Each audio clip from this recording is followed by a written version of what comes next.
Aí a gente vai estar compartilhando um pouco, né? O tema é os novos desafios do discipulado.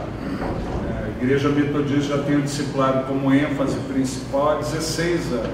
Essa decisão foi tomada no Concílio Geral de 2001 em Maringá. Ela já vem trabalhando esse tema há quase 20 anos. O primeiro Fórum de Discipulado Nacional aconteceu em 99, na fazendinha do Isabela Hendricks, lá em Sabará, Minas Gerais, com representantes de todas as regiões, e a partir de lá se organizou uma Câmara que pensasse o discipulado nacionalmente. Os remanescentes da primeira Câmara, ano passado só sobrava eu sou o último dinossauro do discipulado da Igreja Metodista do Brasil, então a gente vem participando dos fóruns, até brinquei com isso, a galera já está cansada de me ouvir, todo fórum de discipulado nos últimos 20 anos, a gente está lá falando, eles acharam que os novos desafios a gente tinha que falar de novo, então a gente vai estar compartilhando um pouco sobre isso aqui, né? Primeiro fazendo um histórico da caminhada que a gente já avançou, que foi conquistado, só para situar você no universo geral hoje da Igreja Metodista, né? Daí depois a gente conversa um pouco sobre a realidade de vocês, quantos já vem desenvolvendo o discipulado na igreja, quantos ainda não vem desenvolvendo, porque infelizmente, né, como a gente tem falado, mesmo depois de 20 anos de trabalho, as realidades são muito diferentes, né? Ainda tem região que está discutindo o que é, o que não é, né? Discussões que nós achávamos como Câmara Nacional de Discipulado até o ano passado que já estavam vencidas, a gente ainda vê em alguns fóruns sendo ressuscitado, né? Como que fica o discipulado numa igreja de 11 ministérios? A gente achou que isso já estava ultrapassado há mais de 10 anos, né? Mas a gente ainda percebe que tem gente que nessas coisas básicas ainda não conseguiu entender. Então a gente vai tentar situar a caminhada histórica nesses anos que já foi trabalhado a nível nacional, que já existe como documento, né? Mas a visão de uma ou outra pessoa é documento da Igreja Metodista, são pontos que ela já decidiu, e tentar situar vocês nesse universo histórico. Quem já começou, quem está começando, quem veio aqui para entender um pouco mais. E daí tem um segundo momento, né, que depois desses 20 anos de discipulado, quais são os grandes desafios que aparentemente a gente tem como igreja nacional hoje, né? Quais as dificuldades que a gente percebeu nesses quase 20 anos de caminhada e quais os desafios a vencer para que isso vire uma realidade, um instrumento efetivo na mão de cada pastor, né? A gente não faça o que muitas vezes se fazia em outros instrumentos, né? A gente começa um grupinho qualquer na vida da igreja, mas continua naquele marasmo de sempre, né? Quer dizer, não marasmo, no andar comum que a igreja está acostumada, né? Mas uma ferramenta que pode ser transformadora na vida da igreja, de repente não surte efeito. Hoje nós temos já experiências dentro da Metodista que comprovam isso, né? Algumas das decisões que a gente tinha tomado desde o começo, né? Diretriz para o discipulado na Metodista, se entendia desde o começo que na Metodista o discipulado ele vinha ou primeiro para ser trabalhado como estilo de vida, né? Esse era o primeiro desafio há quase 20 anos atrás, ensinar o povo metodista a desenvolver o discipulado como um estilo de vida, né? Quando a gente fala estilo de vida, muita coisa cabe nisso aí, né? Evangelismo cabe como estilo de vida, discipulado cabe como estilo de vida. O que é o estilo de vida? Aquilo que você faz naturalmente, aquilo que faz parte da tua rotina de vida, do teu jeito de ser, né? Não é um peso, você não precisa criar uma estrutura à parte, porque muita coisa na vida da igreja, a gente tem essa mentalidade. Você vai conversar com os membros da igreja sobre alguma coisa, qual que é a grande coisa que ele questiona? Eu não sei se eu tenho tempo, eu queria ter tempo para me envolver. Mas a pessoa que fala isso, eu não sei se eu tenho tempo, ela pensa o discipulado como o quê? Mais uma atividade que vai ser agregada dentro da estrutura de vida que ela já tem. Ela avalia o tempo dela à luz das atividades que ela já desenvolve, à luz das coisas que ela já faz, das prioridades que ela já tem. Ninguém tem a vida sem planejamento hoje, todo mundo já tem uma vida superestruturada, na maior parte dos tempos. Ele fica pensando, como que eu vou encaixar isso dentro da minha estrutura de vida? Então o primeiro desafio é entender o discipulado como estilo de vida. Porque se é um estilo de vida, você não precisa pensar assim, né? Você pensa, não, para comer, para tomar banho, para respirar, eu não sei se eu tenho tempo para essas coisas, eu tenho que ponderar, né? Nesses dias de encontro nacional, vou ter que gastar o tempo que eu gastava para tomar banho, para comer, com outras coisas. Eu vou ter que estar na oficina. Alguém pensa isso? Não, seria um absurdo. A gente só está radicalizando para exemplificar, porque essas coisas já fazem parte da nossa rotina.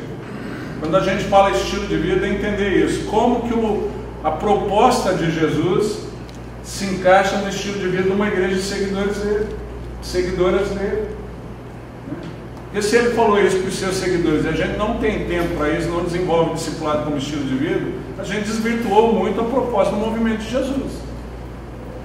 E daí onde foi o ponto de desconexão, né? E qual que é a coisa que a gente não está compreendendo? Então a gente entendeu isso e durante esses anos a gente vem tentando viabilizar isso, fazendo as igrejas entender, os pastores e pastores, que às vezes a grande dificuldade da igreja é a dificuldade do pastor e da pastora entenderem isso, né? E a gente sabe que talvez a maior dificuldade do corpo pastoral, pelo menos há 20 anos atrás, entender discipulado era o fato de não ter vivenciado discipulado enquanto membro de uma igreja, enquanto crente, né? Você fazer o que você nunca fizeram com você fica mais difícil, né? Acaba sendo uma jornada de erro e acerto, de tentativa, você vai naquela, né? Aquela filosofia que a gente tem brincado muito na série, você sai rasgando, deu errado, volta costurando, né? E daí sai rasgando em outra direção até você ir através de experiência, engariando alguma noção de como fazer isso. Essa é a realidade que a gente tem também depois de 20 anos, muita gente chamando de discipulado coisas que não são, por causa disso, né? Como eu nunca vivenciei um processo de discipulado, enquanto membro, enquanto ovelha, para mim o desenvolvimento disso, em tese todo mundo entende, como estudo todo mundo entende, agora na hora da implementação que a confusão se instala. E como eu nunca vivenciei, quando você vivenciou é mais fácil fazer do que explicar, né? Agora quando você não vivenciou é mais fácil falar sobre isso do que fazer. E a gente tem essas duas realidades na vida da igreja hoje. Gente que fala muito bem, mas não desenvolve, não tem um fruto. E gente que desenvolve e às vezes não sabe explicar, né? Mas para ele é natural fazer porque ele vem vivenciando isso, foi discipulado, foi acompanhado e reproduz. Então, essa grande questão do discipulado como estilo de vida é algo que nós entendemos quando começou a discutir que devia fazer parte do modelo de discipulado da Igreja Metodista.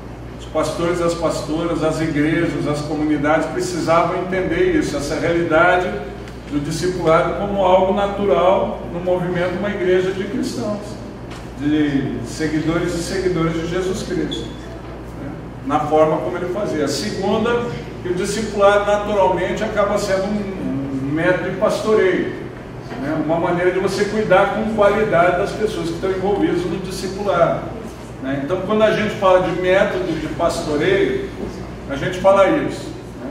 Eu já vi muita gente tentando falar, não, o discipulado não é para isso, não, o discipulado não foi pensado para crescimento de igreja. Bobagem, né? A terceira coisa que fala que é uma maneira de cumprir a missão.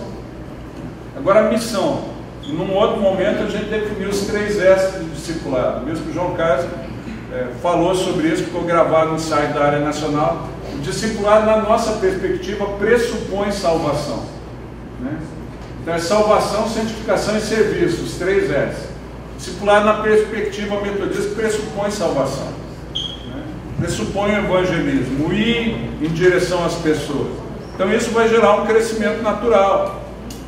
Então no nosso meio, falar que o discipulado não foi pensado como um instrumento de crescimento de igreja é bobagem, que a salvação faz parte dos 3 S do discipulado metodista. Isso já foi definido. Agora a questão acaba acontecendo como consequência.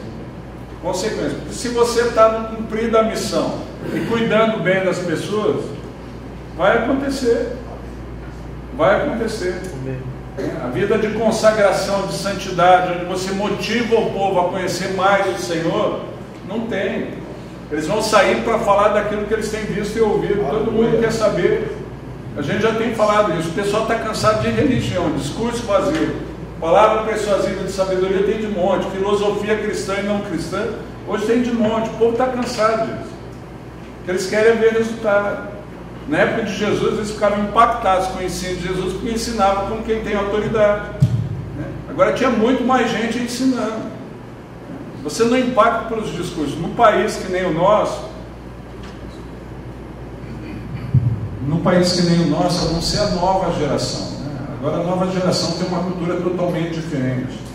Hoje nós vemos formas de ser igreja muito diferentes, que são atrativas para essa nova geração. Eu estava conversando com alguns pastores no corredores e muitos falando que algumas igrejas já têm enfrentado o desafio, a dificuldade que o cristianismo enfrenta na Europa, de serem igrejas com pouca mocidade, ou quase nenhuma mocidade. Os juvenis, os jovens têm minguado de algumas igrejas. E a perspectiva de se continuar assim, daqui a alguns anos, a igreja não tem mais perspectiva de futuro.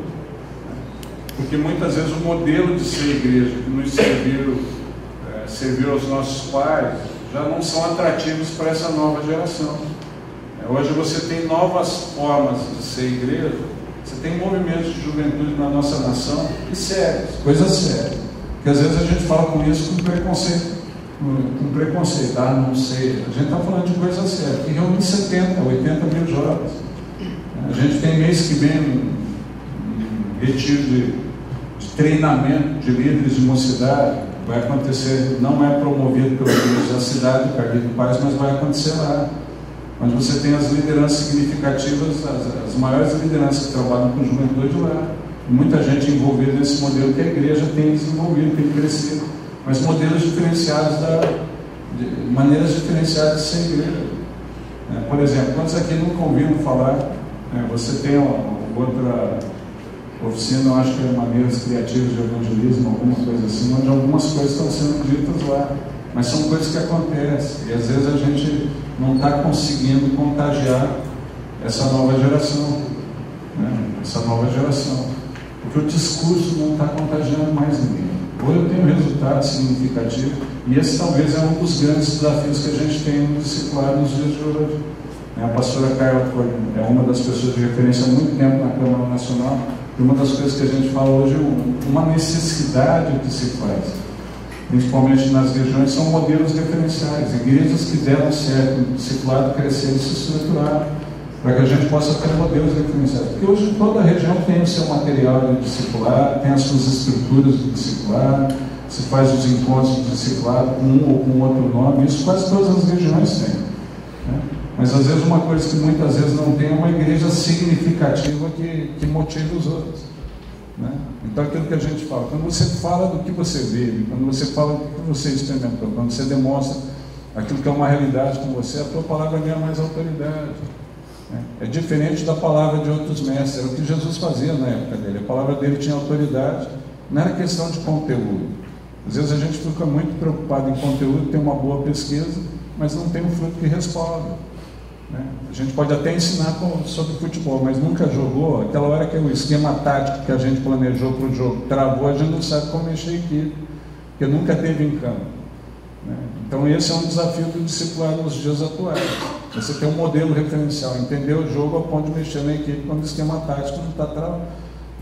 E hoje a gente tem muita visão de esquema tático, desde que o senhor está falando. A gente fica discutindo se é MDA, G2, G5, igreja em céu, DNA, isso é só esquema tático, querido. Vira para quem está do seu lado e fala, isso não é discipulado, não. O jogo é outro. O jogo é outro. Isso aí é só o esquema tático. Como eu vou organizar minha equipe para o jogo rolar? Mas discipulado é outra coisa, o jogo é outro. Se você não entender do jogo, não adianta ter feito todo o treinamento com o esquema tático. Você vai aplicar onde, parceiro, se você não entende o jogo? E muito do esquema tático tem a ver com o seu jeitão. Eu falo assim, o MDA foi pensado a partir da experiência de quem? Abe Uber. Abe Uber tem um só, cara. Eu já conversei com discípulos direto do Abe Uber. Falei, cara, você faz diferença? Ele falou, claro, não sou ele. Aquele jeito do ele, só ele consegue fazer. E às vezes a gente faz, quer importar o papai, desconsidera isso, as tuas habilidades, aquilo que Edmeio falou, Deus fez você como um projeto perfeito, Ele tinha um projeto na cabeça que não te fez. Amém. E às vezes a gente desconsidera isso sem perceber, a gente acha que Deus errou, então eu quero evitar, eu quero ser um elezinho. Bobagem, vira para quem está do seu lado e fala assim, o ideal é uma bênção, mas você não é ele, vai ter que adaptar.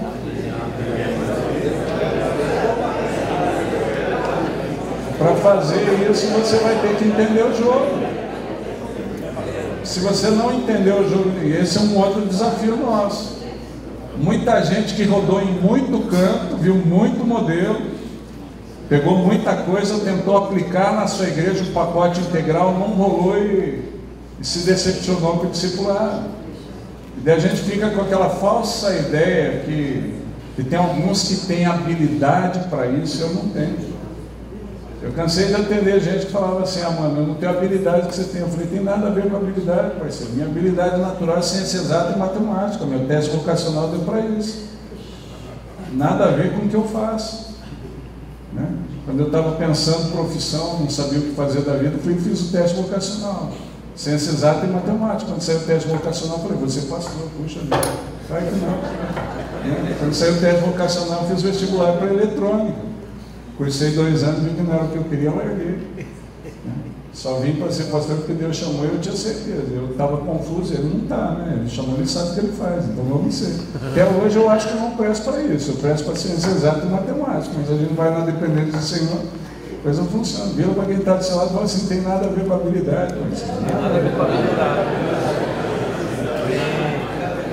Essa desculpa da habilidade é coisa que a gente arruma para ficar acomodado. Eu não tenho que adaptar o negócio dentro das minhas características. É outro desafio do discipulado nos dias de hoje. Tem gente que fala assim, eu não rompi. Eu falo, rompe não. Depois vai ter que costurar, querido. Vai rasgar. Coisa, só adapta, a coisa vai fluir. Vira para quem está de salário e fala assim, vai fluir naturalmente. Vai fluir naturalmente. Que a gente tem os jargões do negócio, né? A gente tem os jargões para mostrar que a gente está na visão. Não, eu estou na visão. Eu falei, que joia, que mal.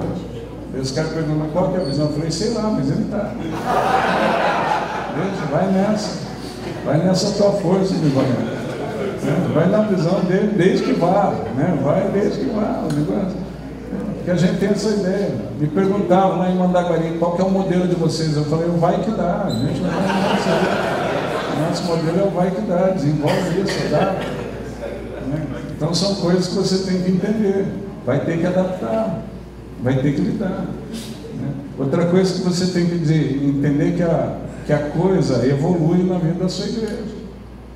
A estrutura que você monta inicial, ela não vai servir. Se a igreja avança, se ela cresce, não vai servir daqui a 2 anos, 3 anos. Você precisa repensar tudo o tempo todo. Não adianta você implantar um negócio e achar que vai funcionar 10 anos, é bobagem. Quantos aqui compravam uma roupa para o filho quando tinha 10 e compravam outra quando tinha 20? É assim. Vira para quem está do seu lado e fala assim, deu para entender? Porque quando a gente faz essas comparações, parece até simplista demais, parece óbvio. Mas a gente lida com gente que está com a mesma estrutura há 10, 15 anos na igreja, daí ela travou, mas claro que travou, parceiro. Desafio atual, se você entendeu que o discipulado é uma ferramenta, você tem que estar repensando o tempo todo, todo mundo o tempo todo. A gente tem que estar repensando o tempo todo, vendo se ainda cumpre o objetivo. A gente gosta de sacralizar a forma. Entenda isso. Eu tenho que manter a essência. As regras do jogo não mudam, mas o ódio, se eu quero receber vinho novo, eu tenho que estar reformando, fazendo ódios novos o tempo todo. Ódios novos o tempo todo. O vinho velho cabe no odre novo. O vinho novo não cabe no odre velho. Vira para quem está de lado e fala assim, e aí, o que você quer? Quer vinho novo ou não? Então vai ter que repensar a forma o tempo todo. É um dos desafios que a gente tem. É outro dos desafios que a gente tem em termos de discipulado. Agora, outra coisa que a gente já definiu nesses anos de caminhada, porque daí a discussão, não, nós estamos pensando, a Câmara decidiu, o Colégio Episcopal aprovou há muito tempo atrás que o discipulado, em termos de estruturas, mas a gente tem falado isso é estrutura, não é o discipulado. Eu encontro muita gente que acha que está desenvolvendo discipulado porque tem eventos na igreja, né? Tem eventos na igreja. Antes eu tinha alguns eventos, que era o culto disso, campanha daquilo. Agora os eventos são outros. Quais os eventos que a igreja tem? Encontro, reencontro, culto fiel, isso, aquilo, a escola de formação de discipuladores. São eventos também. Isso são estruturas que motivam, mas só ter os eventos instalados na sua igreja não quer dizer que você faz discipulado, né? Eu conheço igrejas que fazem muito eventos, tem equipe que até ajudam outras igrejas no evento, só não discipulam. Só não discipulam. A gente precisa entender o que é o discipulado, né? Essas estruturas são previstas. Nós entendemos que a igreja pressupõe o discipulado acontece em pequenos grupos, porque é uma transferência de vida. É uma transferência de vida, né? Discipulado nada mais é do que educar os filhos cristãos que Deus nos dá a capacidade de gerar. Por exemplo, quantos aqui são pais e mães? Levanta a mão. O que você fez com os filhos que gerou? Gerou, largou, falou, minha parte já fiz, já semeei. A gente só faz isso na igreja, parceiro, né? O que você fez com os filhos que gerou? Tá? Se responsabilizou por eles e educou. Não é verdade? Ah, mas o que você vai ensinar? O que você ensinou para os seus filhos? Quantos aqui são vascaínos e ensinaram o filho a torcer para o Vasco? Está vendo? Maldição hereditária é isso. Maldição hereditária é isso. Mas é desse jeito, cara. O que a gente vai ensinar para os filhos? Você viu ali, ainda insiste. Depois nós oramos pelo irmão. Essa casa só sai com jejum e oração. Mas vamos lá, o que você vai ensinar para os seus filhos? O que você sabe. Tem como ensinar o que você não sabe? Por exemplo, tem coisas que seu filho vai precisar aprender que você não sabe. Logaritmo. Quantos aqui entendem de logaritmo? Se você não for professor de matemática e aplique isso constantemente, você não sabe, né? Agora ele vai precisar aprender. Para isso eu faço o quê? Matriculo ele num colégio onde quem entende vai ensinar. Entenda isso, você não tem como ensinar o que você não sabe. Agora, no discipulado pressupõe que nós vamos educar os filhos na fé que Deus nos dá a condição de gerar. O discipulado nada mais isso do que a educação dos nascidos de novo que vão nascer na nossa comunidade. Mas a gente ensina para eles o quê? Você acha que você vai ensinar com uma cartilinha? Porque a coisa que a gente mais ouviu nesses anos é qual material que vocês usam para o discipulado. Material é apoio, mas não é isso que ensina, acabou. Vira para quem está do seu lado e fala assim, é estilo de vida. É estilo de vida. Você sentar numa sala com material de apoio, num horário pré-definido, falar, nós fazemos discipulado, não, você dá estudo. Às vezes é bíblico, às vezes não é. Às vezes você estuda um livro que alguém escreveu, você gostou, senta lá, ó, nós vamos estudar esse livro durante esse mês. Tranquilo, isso é estudo. Bíblico ou não. O estudo bíblico faz parte do processo de discipulado, mas só estudo bíblico não caracteriza discipulado. Se a única estrutura de discipulado que você tem na sua igreja é esse grupo de estudo, o discipulado está rolando, não, ainda não está acontecendo. Você está num processo de pré-discipulado, discipulado é educação, e a gente faz isso com o quê? Com a nossa vida, né?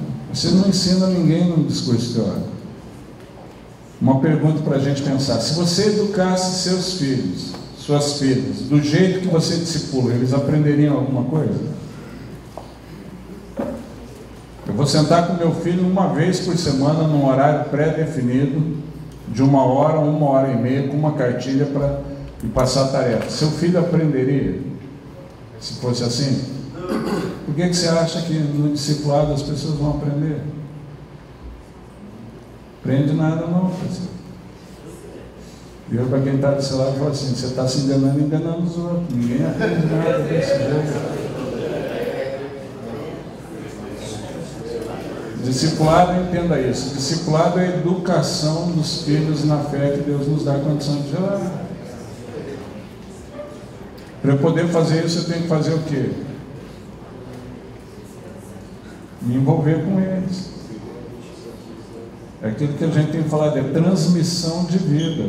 Você ensina o que você sabe, você ensina o que você vive, você comunica com a sua vida, tá? Então, para isso, algumas coisas que a gente já tinha definido há muito tempo. O discipulado metodista tem um objetivo, a coisa não é solta, não é aquele negócio, não, nós estamos nos reunindo aqui, nós só queremos a comunhão, não, isso aí é grupo de terapia, né? Tem muita gente que fez o discipulado grupo de terapia, não, é só aquele momento de comunhão, a gente desabafa, sai tão leve, tranquilo, tá jóia, o discipulado tem que ter esse momento, mas só isso não caracteriza o discipulado.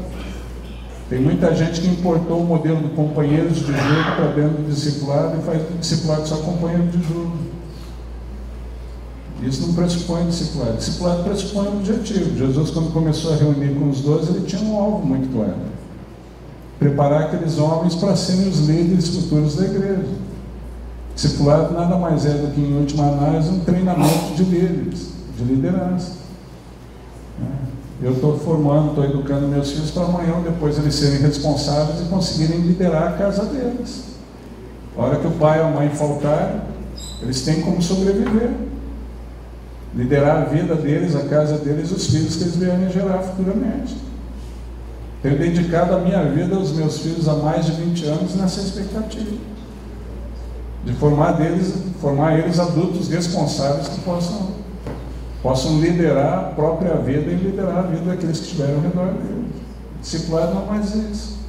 E formar adultos cristãos responsáveis, que se responsabilizem pelos filhos, e ter uma liderança, porque a palavra líder às vezes é muito mal compreendida, né? Quando fala líder, a gente fala líder na perspectiva do quê? Você vai liderar a sua vida e aqueles que você gerar. Agora, se vai ser uma liderança mais significativa, mais influente ou não, aí é o de menos, mas a gente tem essa perspectiva. Pelo menos isso você tem que ser capaz de fazer no processo de discipulado. A gente vive uma igreja sem paternidade, sem maternidade, com muita confusão por causa disso. Os filhos vêm crescendo sem ensino prático. Eles vêm crescendo da melhor maneira que eles conseguem. Quantos aqui aprenderam muita coisa errada por aprenderem sozinhos? Depois tiveram que reaprender, né? Quantos aprenderam muita coisa? É assim que funciona. Uma igreja sem pais nem mães, as pessoas vão aprender, mas muitas vezes vão aprender porque não tem quem oriente, não tem quem direcione. A ideia do discipulado é a gente minimizar esse tipo de coisa. Quantos aqui já tiveram muita confusão no exercício do pastoreio por lidarem com filhas mal educadas na fé, né? Quanta confusão a gente já teve. Queridos, algumas das coisas da nossa lei mostram a nossa confusão nesse sentido. Se os nossos filhos e filhas na fé, se os nossos pastores e pastores fossem bem educados, precisavam ter comissão de justiça?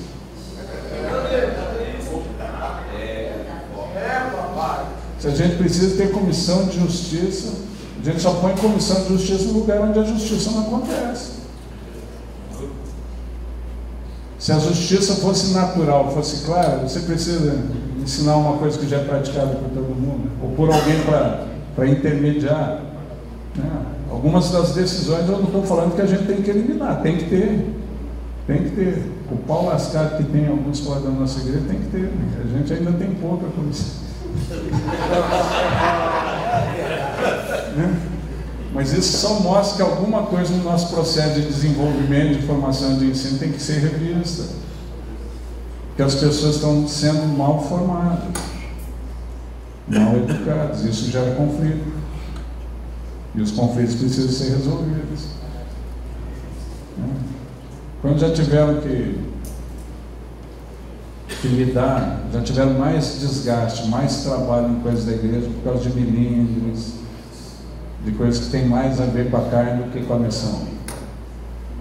Tem mais a ver com o orgulho ferido daqueles que estão envolvidos do que com a falta de entendimento de que a direção que Deus está dando é essa.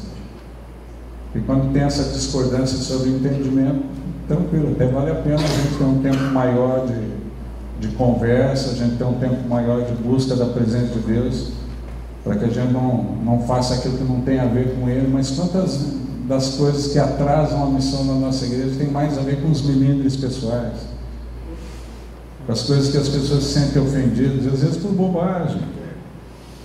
Um queria que fosse banco, o outro não quer cadeira, e pronto, dá maior pauleira na igreja por causa disso. Queria, senta no chão, vamos lá, senta no chão, mas presta atenção na palavra, desgraçado. Larga a mão dessas coisas, né? E a gente tem essas dificuldades por coisa besta.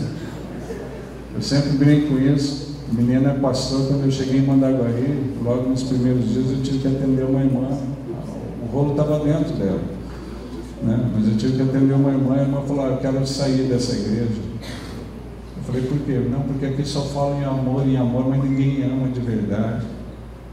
Eu falei: o que aconteceu, minha irmã? Começa essas conversas e já sabe que o rolo está dentro da pessoa, mas tem alguma coisa que startou o troço.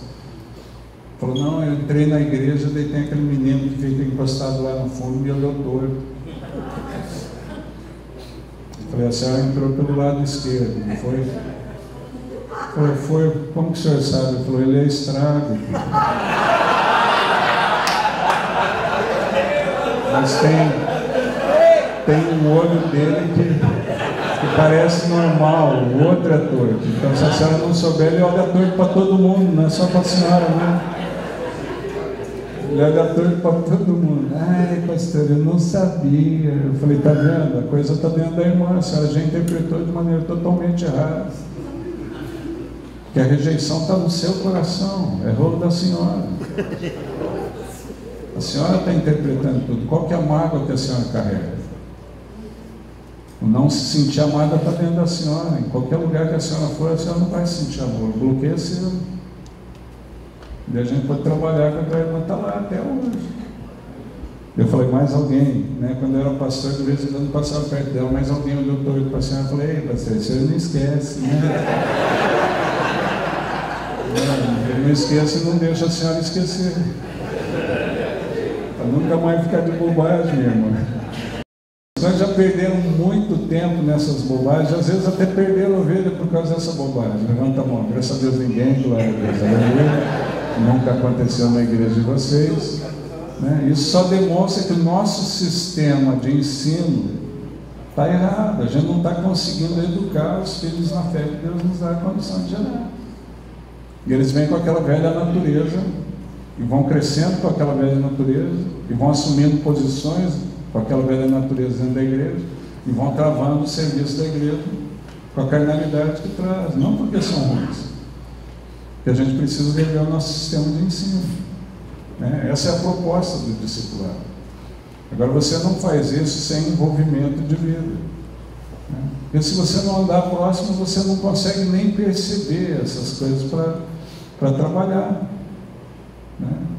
Hoje, uma das grandes dificuldades na educação de filhos é isso. Pai e mãe que às vezes estão muito ausentes de casa, não percebem as crises dos seus filhos.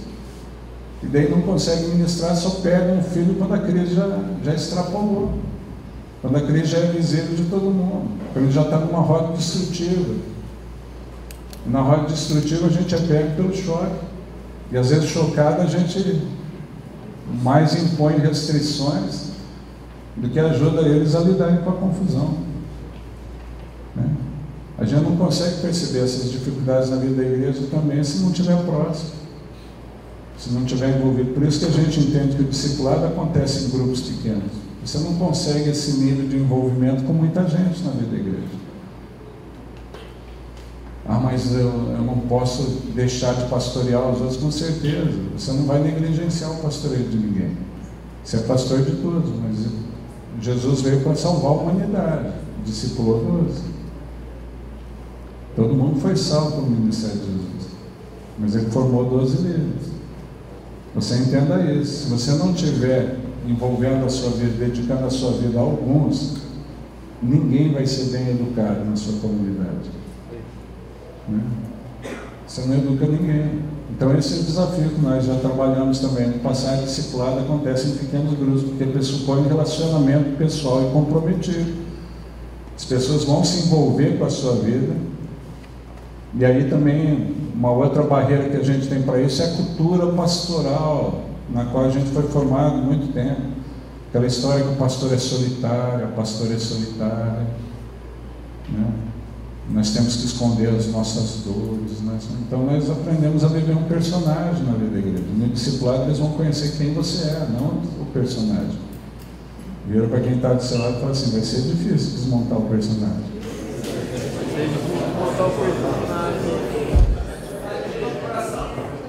Não é verdade?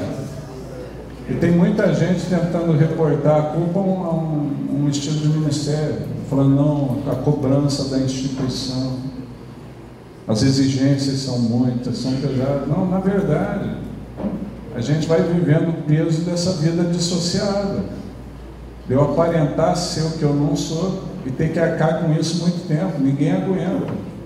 Eles começam a produzir o quê? Gastrite, ansiedade, desgaste, né? Aquela história, eu estou muito cansado. A gente vive cansado. Parece que os dias de hoje, um monte de coisas que facilitaram a nossa vida, mais cansa a gente. Já não consegue descansar. Celular é uma delas. Veio para facilitar a vida, mas tem gente que é escravo do celular. O troço a vida já está olhando, né? Não consegue ficar. Isso não faz com que a mente não relaxe, vai criando algumas doenças, né? Hiperatividade, dificuldade de concentração, falta de concentração, um monte de coisa, consequências desse tipo de atividade que a gente não consegue mais lidar. E isso no ministério vai ficando cada vez pior, né? Vai ficando cada vez pior, não desliga o tempo todo, daqui a pouco a máquina está batendo pino, né?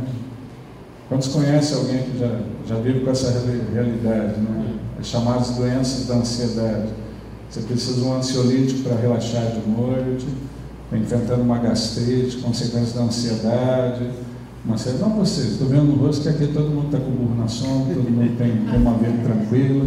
Mas quantos conhecem alguém que vive em tensão, né? E nesse processo a gente vai mantendo um personagem que não é real.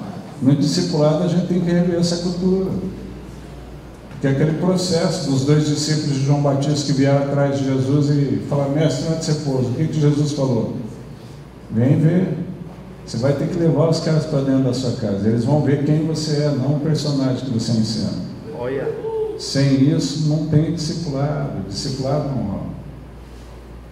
E a sua vida precisa impactar, por isso que santificação faz parte. Você vai impactar com o que você é, não com o que você aparenta ser. Essa é a diferença, né? Tudo isso a gente só está trabalhando o que já ficou definido nesses 20 anos de processo de discipulado. A gente só está relembrando a caminhada para entender as bases. Depois de tudo isso, de eu começar a desenvolver o jogo, aprender a jogar, né? E daí eu vou pensar no melhor esquema. E daí a coisa funciona, porque você já aprendeu a jogar. Agora, você implantar um jogo que você não desenvolveu, as bases são ruins, né? As bases são ruins. A gente tem trabalhado lá na 7ª com um grupo de pastores, né, que pediram: o senhor vai discipular o pessoal aqui na 7ª região? Eu falei: a gente pretende no futuro, eu quero ser discipulado com o senhor. Então a gente começou a reunir um grupo que pediu. E teve gente que falou: o senhor já escolheu um grupo para governar a igreja junto com o senhor? Já está reunindo com ele. Eu falei: por que a gente sempre pensa de maneira política essa porcaria, né? A gente quer que seja uma igreja missionária, mas a gente pensa nela politicamente. Todo movimento na igreja a gente já, não vocês, mas quando conhece alguém que é assim, a gente já está como se fosse um troço político. Eu falei: não, ele já tem um grupo de governo que a região tinha estabelecido. Isso aí é só: mas como que o senhor fez para escolher? Eu falei: não escolhi, eles que pediram. Eles só vieram pedir: o senhor pode discipular? Eu comecei a reunir com eles porque eles pediram. Eu queria. Eu falei: você não, você é político, vai estragar o ambiente. Olha! Eita, Deus! Se eu não pôr, mas nem coloca tudo. Você vai vir, eu trato a parte. Você está precisando de libertação. Isso é uma potestade, meu irmão. Distorce a sua visão da igreja. Vem cá, vou orar por você. A gente tem que parar com isso, querido. É um relacionamento. Relacionamento de vida. A gente está indo lá, está se reunindo. O que vai dar nisso? Não sei. Vai ter gente maluca que nem o bispo humano. É desse jeito que vai ser. Porque você contagia os outros com a sua história, com a sua vida. E é assim que funciona. Vai contagiar com a sua paixão. Em Mandaguari a gente tinha muito jovem largando emprego para servir Jesus. Eu fiz isso quando era novo, a mãe vinha reclamar, pastor, o senhor pode falar com ele? Eu falei, não vai prestar, se eu for falar ele vai largar, porque eu fiz isso na idade dele. Se a senhora quer que alguém que convença seu filho a ficar no emprego, procura outro. Porque eu larguei meu emprego para servir Jesus, como que eu vou convencer seu filho a ficar? Você vai contagiando os outros com as suas paixões, você vai contagiando os outros com a sua vida, discipulado é isso. Agora pressupõe relacionamento, pressupõe investimento de tempo, pressupõe você abrir mão de algumas coisas. A gente brinca com isso. O episódio a parábola do bom samaritano. O cara encontrou a pessoa caída lá na estrada, pôs sobre a mula, ele não tinha duas mulas. Não tinha dois negócios. Ele teve que andar a pé para pôr o coitado sobre a mula. Ele não tinha planejado deixar uma parte para servir alguém. Ele teve que abrir mão dos recursos que ele tinha preparado para ter a viagem tranquila. Os cuidados com ele, o dinheiro com ele. O discipulado vai exigir de você. Vira para quem está do seu lado e fala assim, você vai ter menos para que outros vivam. Olha. Tem um slogan que ilustra muito bem qual deve ser o sentimento de quem se envolve com o discipulado. Diz que é o slogan da Guarda Costeira norte-americana. O tema deles é para que outros vivam. É um dos empregos públicos mais perigosos nos Estados Unidos. Eles atuam no Mar do Norte, que é congelado, baixa temperatura. Se eles ficam muito tempo dentro da água, tempestades. É um dos índices em que os mergulhadores que saem para as missões mais morrem. Mais do que eles só foram ultrapassados, o índice de morte nesse emprego só foi ultrapassado pelos bombeiros na época do desastre das Torres Gêmeas, do atentado das Torres Gêmeas, que daí morreu muita gente por causa daquele atentado pontual. Mas numa situação normal, é a situação e o slogan deles é esse, para que outros vivam. Para que outros vivam. Eu estou arriscando a minha vida para que outros possam viver. É coisa de louco. Vira para quem está do seu lado e fala assim, você está com juízo perfeito, sai dessa sala, você veio para a sala errada. Porque, gente, discipulado é coisa de gente maluca. Mas eu sempre falo, por que a gente age assim, bispo? O senhor não parece um cara tão pancado.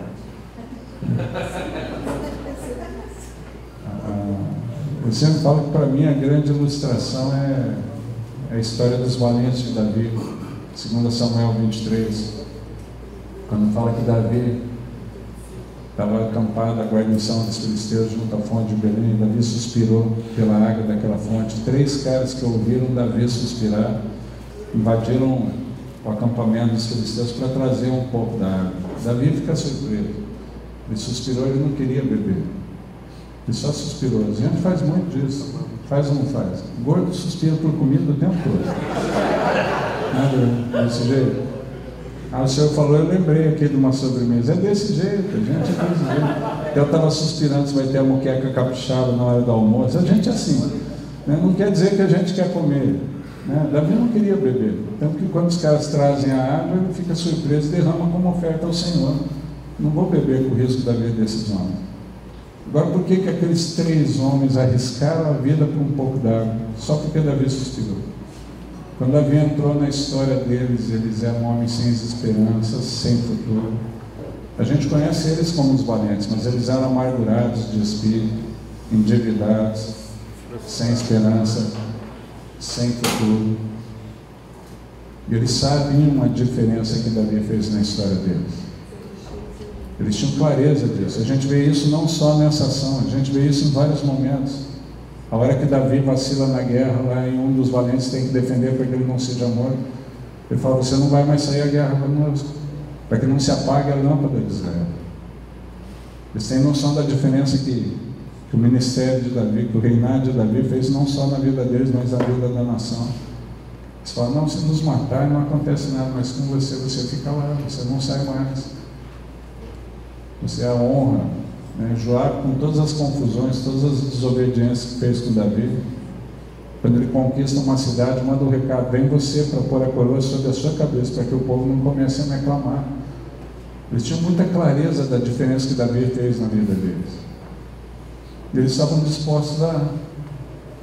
Às vezes a gente perdeu a clareza de por que a gente se envolve com o ministério.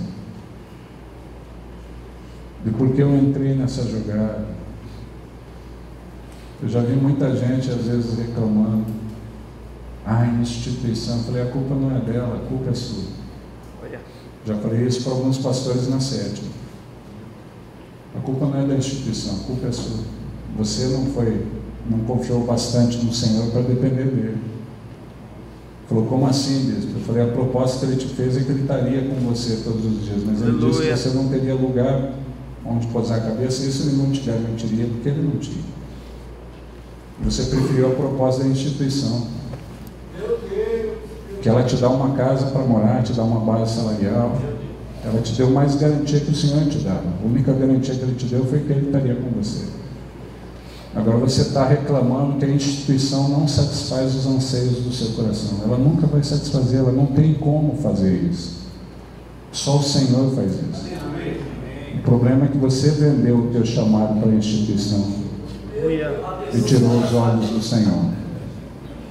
Hoje você está exigindo da instituição coisas que ela nunca se propôs a fazer, nunca foi dela. O problema é seu, ver onde você... Isso vai destruindo a vida do nosso ministério. Porque depois de um tempo a gente só fica religioso dentro dos caminhos da instituição.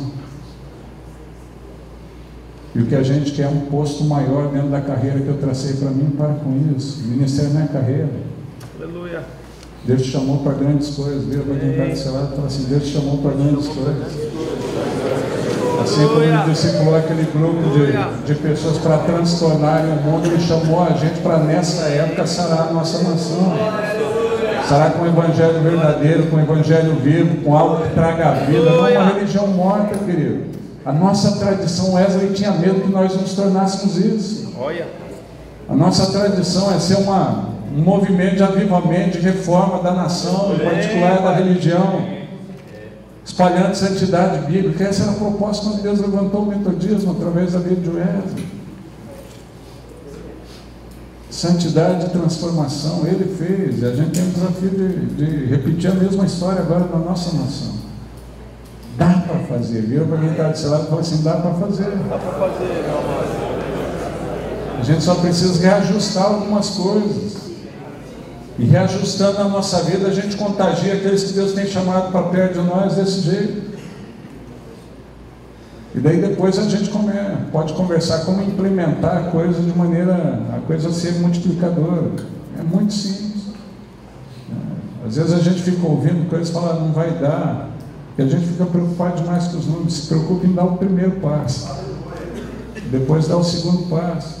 Quando vê a coisa aconteceu, a coisa vai girando. Mas entenda isso. É educar os filhos na fé. Então essas estruturas, elas só foram pensadas para te ajudar nisso, mas são estruturas. O grupo pequeno é uma estrutura, o encontro de impacto, o encontro de discipulado é uma estrutura. O encontro é pensado para quê? Para economizar anos de às vezes ministração. Encontro intensivo para impactar, para gerar um impacto sobre a vida das pessoas, fazerem elas enxergarem algumas coisas que às vezes você demora um tempo para fazer enxergar, para convencer. Mas é uma estrutura. Só o encontro não caracteriza discipulado.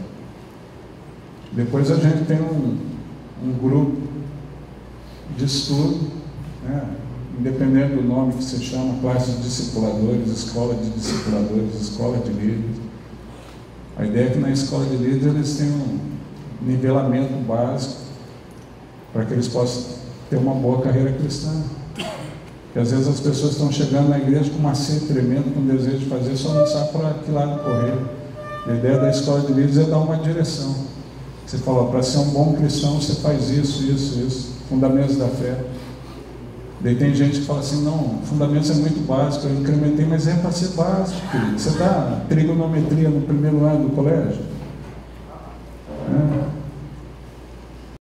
Você vai dar equação no segundo ano do colégio? A gente só faz esses absurdos na igreja. O povo nem aprendeu a orar. aquilo que a Edmeia estava falando, né? Que a gente acha básico demais, foi o que impactou os discípulos de Jesus. O jeito com que ele resolvia as coisas. E vamos falar a verdade, quantos de nós já chegaram no nível de oração que Jesus tinha? De só falar e a coisa... né? Quando ele fala, Pai, eu sei que tu me ouves, mas isso eu falei para que ele saiba. Daí fala, Lázaro, vem para fora. Quando já fizeram isso, o morto de 4 dias saiu? Você ainda tem a cara de pau de achar a oração básica, cara. Nem chegou no nível que Jesus já revelou, vira para quem está do seu lado e fala, nem no básico que já foi revelado na palavra que você está. E ainda fica falando, isso aqui é muito básico para mim. Você não ora nesse nível, como que é muito básico? Ainda tem que aprender. Vira para quem está do seu lado e fala, deixa de ser metido. Eita! Que a gente parte desse entendimento, né? Você só sabe o que você faz. O que você não pratica, você recebeu uma informação teórica, mas você não sabe fazer. Você aprende as coisas, aprende a cozinhar com quem nunca cozinhou, aprende a dirigir com quem nunca viu um carro, mas eu li vários manuais. Se me emprestar seu carro novo, eu dirijo para você. Ah, tá, então vai emprestar, não quero dirigir. Mas na igreja a gente quer ensinar o que a gente não vive. No discipulado não rola, não. Vira para quem está discipulado, é transmissão de vida. Se você não vive, não tem o que transmitir.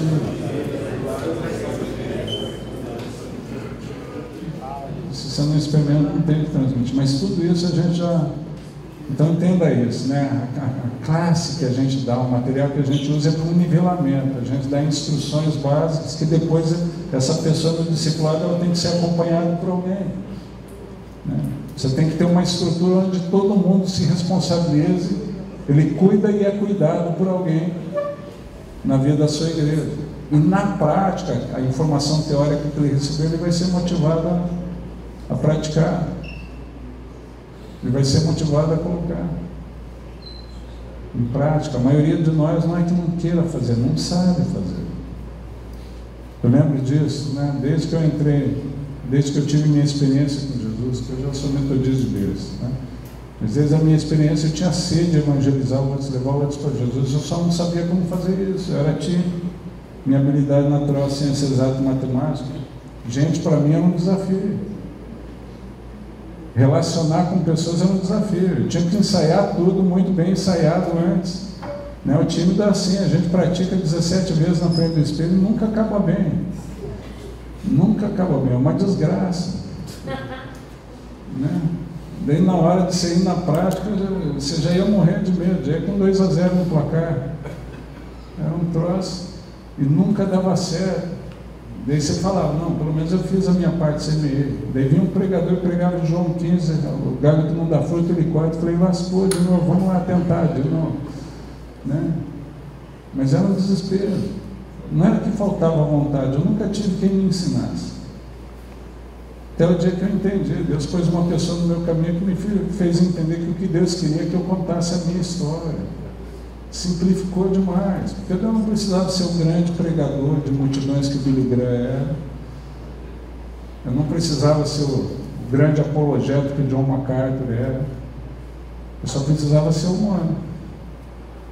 Eu tinha uma experiência com Deus simples, mas era o que eu tinha para contar. E essa experiência começou a bastar na vida de muita gente. Vira para quem está do seu lado e fala assim, é isso, você tem uma história com Deus? Compartilha essa história com outros, isso é discipulado. E ajuda outros a compartilhar a história dele com outros, isso é discipulado. E vai ser o bastante. Ah, bispo, mas eu não acho que é o bastante. Eu também achava que 5 pães e 2 peixes não eram bastante para 10 mil, mas Deus achou que dava e deu. Vira para quem está do seu lado e fala assim, Deus achou que a tua história é o bastante, vai dar certo, querido. Fica tranquilo, fica em paz, vai rolar. Vai girar. Nosso problema é a falta de confiança nele que nos chamou. Ele achou que dava, a gente acha que não dá e não vai. Todo o sacrifício dele, todo o trabalho dele, toda a ação do Espírito Santo de nós, como a Edmeia falou, a gente despreza. Estou me reportando porque a pregação dela sobre discipulado ontem ajudou pra caramba essa oficina. Né? Agora, tudo isso são coisas que a gente já venceu. Quer dizer, pelo menos a gente espera ter sido vencido, porque foram 18 anos, 19 anos de discussão sobre essas coisas para que a gente pudesse ter vencido essa questão básica. Né? Como eu falei, infelizmente a gente percebe que isso não está vencido em todo canto, que ainda tem gente se batendo, ainda não compreendeu o que é o discipulado como estilo de vida, como método de pastoreio, como estratégia para cumprir a missão, daí não consegue startar a coisa de uma maneira simples. Né? A gente tem outros desafios, né? Específicos. Né? Bispo, a gente tem um modelo de discipulado. Não, você tem princípios de discipulado que cabem em qualquer cultura. Mas o modelo pressupõe também o entendimento da cultura. E esse é um desafio atual. Né? Você conseguir discernir. O bispo João Carlos fala isso, a gente fala os descendentes de Sacar, conhecedores do seu tempo, para que Israel soubesse o que fazer. A maneira como a coisa vai rolar em São Paulo, em Brasília, é muito diferente do resto do Brasil. Mas por que está falando isso? São as duas cidades mais secularizadas que eu conheço da nossa nação. A maneira como o discipulado acontece no Rio Grande do Sul e no Rio de Janeiro é muito diferente. Os dois lugares comem feijão preto, mas fora isso, né? É muito diferente o jeito de ser do gaúcho. Ontem eu estava brincando, eu acho que foi o Bispo Pérez que falou da igreja grande, a mega igreja, a baita igreja. Falei, ela é grande em São Paulo, é mega no Rio e é baita no Sul. Então são especificidades de cada lugar. Né? Cada lugar tem a sua cultura. E a gente precisa, esse é um desafio. Como que eu faço para aprender o caminho do coração da cultura? Se você não conseguir discernir isso, talvez vai ter mais barreiras para o discipulado. Quando você consegue desenvolver essa habilidade, a coisa flui de maneira mais fácil. Que é uma coisa relacional. É uma coisa que pressupõe um caminho para o coração das pessoas. Então nós temos outros desafios nos dias de hoje, pessoas que, como trabalharam o discipulado depois de 19 anos, uma igreja com muitas tentativas e, como o senhor falou, poucos modelos referenciais. Hoje a gente vê muita gente frustrada em relação ao discipulado, que achou que eu ia fazer isso, ia fazer aquilo, e a coisa ia... Né? Não rolou. Né? Não rolou. Daí no início a gente tinha aquelas desculpas, não, que no meio metodista é diferente, mas daí outros começaram, daí a gente fica com essa segunda frustração, por que o outro deu certo, para mim não está dando.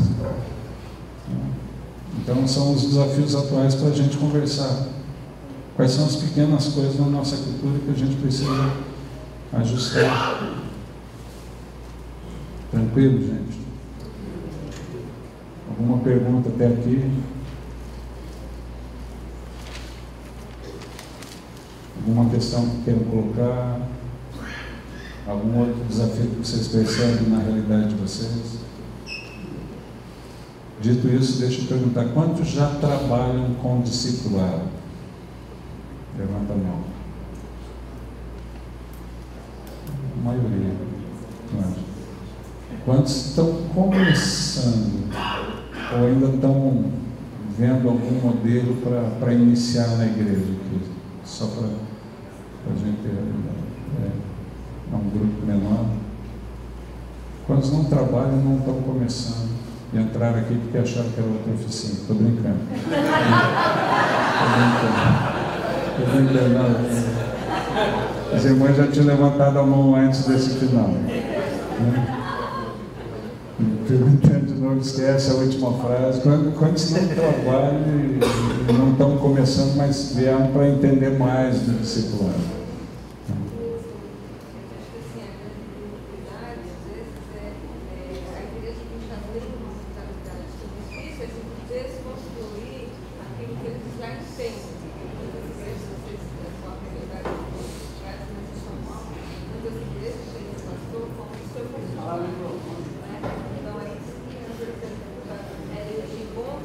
Pessoas que pensam, que pensam,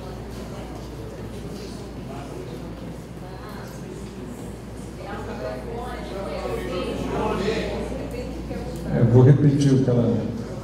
A irmã falou o seguinte, uma dificuldade que ela percebe, que ela vê, é uma cultura já existente na igreja, e como muitas vezes precisa renovar essa cultura para que o discipulado funcione. Ela foi citando algumas coisas, de algumas culturas que ela percebeu, né? A igreja que muitas vezes acha que o pastor, a pastora foram contratados para fazer coisas por eles, né? Então tem aquela mentalidade que o pastor, a pastora são empregados da igreja. Quando fala, né, aquela velha ideia que o pastor, a pastora pede, não, quem pode visitar o fulano? Não, a senhora é paga para isso, a senhora é paga para isso. Eu sei que vocês nunca ouviram isso na sua igreja, mas quando já ouviram falar disso numa igreja batista, né? Uma igreja batista, né? Negócio. Então ela está falando desse tipo de mentalidade, de cultura que às vezes já existe, né? Às vezes até de uma cultura de consumidor, e que ela sente que isso é um desafio para você entrar com o discipulado, onde mobilize as pessoas a se responsabilizarem por outros. É mais ou menos isso, né?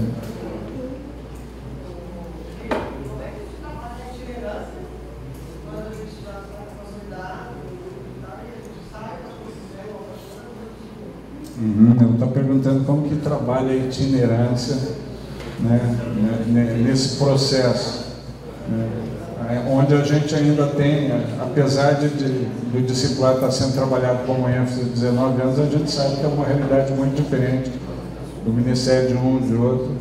Às vezes alguém está trabalhando, chega um outro, desconstrói tudo aquilo que está sendo feito, não consegue dar continuidade. E num modelo de discipulado que pressupõe relacionamento, a tensão sempre vai acontecer, né? Porque como é relacional, né, nem sempre consegue reproduzir o mesmo nível de relacionamento, né?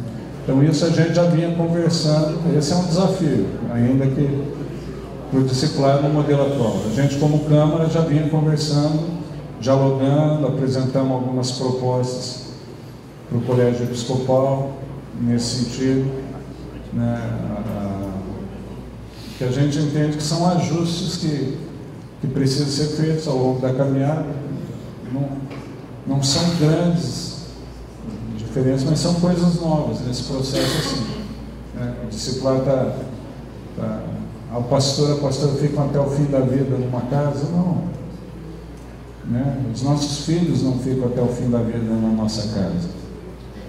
Mas eles saem da nossa casa quando estão maduros, né? Então a gente tem que entender a itinerância de uma maneira mais madura, tem que lidar com ela de uma maneira mais madura, para que ela não seja um instrumento destrutivo. E daí a gente vem conversando para pensar como trabalhar a itinerância de maneira mais madura, ao ponto de fazer com que esse instrumento de discipulado como estilo de vida seja uma realidade e não uma frustração, né? Porque você incentiva os relacionamentos, depois através de uma nomeação você rompe os vínculos, você gera uma barreira muitas vezes na vida. Agora a gente está falando, dentro da cultura que a gente tem, é uma coisa que a gente vem repensando para trabalhar de uma maneira mais madura. E também vai da maturidade do discipulador, daquele que, como pastor, pastora, está discipulando, porque é uma questão que o discipulador precisa ter clareza que não faz discípulo para si, faz discípulo para o reino, né? O discipulador, ele é contra Cristo, mas ele não faz discípulo para si. Então, dentro dessa cultura relacional que se cria no discipulado, se fortalece, em todo o tempo eu preciso lembrar o discípulo que eu estou fazendo discípulo não para mim, mas para o reino. Existe um propósito maior para o reino, que independente de onde eu estiver amanhã, que ele vai ter essa maturidade de entender, discernir e viver isso. Agora, por exemplo, só explicando para entender talvez a fala da pastora Carla, é do mesmo jeito que a gente sabe que educa o filho para a vida, não educa o filho para nós, né? Só que o filho não deixa de ser filho, o vínculo não deixa de existir, né? Então, nessa perspectiva que a gente fala, a gente não forma o discípulo para nós, a gente forma o discípulo para o reino, mas a gente entende que o vínculo do discípulo, do discipulador, do pai com o filho, da mãe com a filha, com o filho, ele vai ser perene, por mais que o filho não esteja na casa, por mais que eles não convivam no mesmo lugar. E daí é o que a gente também já vem conversando, uma possibilidade de revisão do código de ética. que é uma igreja de discipulado, eu tirar o pai e a mãe da casa, falando que ele não pode se relacionar 2 anos com os filhos que ficaram ali, por causa da insegurança emocional de quem chegou, que acha que quem saiu vai trabalhar contra o meu ministério aqui, hoje é impensável, né? A gente tem que trabalhar um jeito de ser mais maduro. Ah, mas já aconteceu isso, então a gente tem que trabalhar com o pilantra que trabalhou contra o cara que foi no lugar dele, né? Porque daí são 2 realidades diferentes, né? São 2 realidades diferentes que trazem um peso e um entrave. Então a gente vem conversando todo esse cabedal que é amplo. Quando a gente trabalha de itinerância, de nomeação, tem muita coisa envolvida, né? O tema é mas tem muita, e a gente já vem discutindo tudo isso, para ir trabalhando um processo mais maduro, um processo de conversa, né? Eu na chegada, na 7ª, o bispo Paulo já falou isso, eu estou me aposentando, então eu publico a nomeação, você resolve os outros, né? E foi desse jeito, né? Então ele publicou a nomeação, vazou e sobrou para mim, né? E daí a gente foi conversando com o pastor, daí numa situação específica, eu tive que lidar com ligação dos 4, 5, 6 membros de igreja, num processo. Depois de 4, 5, 6, ligou o pastor que estava sendo transferido. Bispo, isso tem que mudar. Eu falei, é o nosso desejo, mas para isso vocês têm que ser mais maduros, querido. Vocês têm que ser mais maduros, vocês têm que ajudar o filho de vocês a elaborar o luto. Agora, como eu gostaria de fazer isso de maneira compartilhada, com todo pastor, toda pastora, eu falo, a gente está pensando em te tirar, para ele ter tempo de trabalhar isso no coração dele, ela trabalhar isso no coração dela, trabalhar com a família, trabalhar com os filhos que ficam. Agora a gente sabe da possibilidade, mas quando me desagrada o lugar, eu não quero trabalhar isso, Deus gera essa crise. Então, em maturidade, já que você não é maduro, vai carregar o peso da nomeação junto comigo, deixa que eu carrego sozinho. E eu vou tratar você como criança.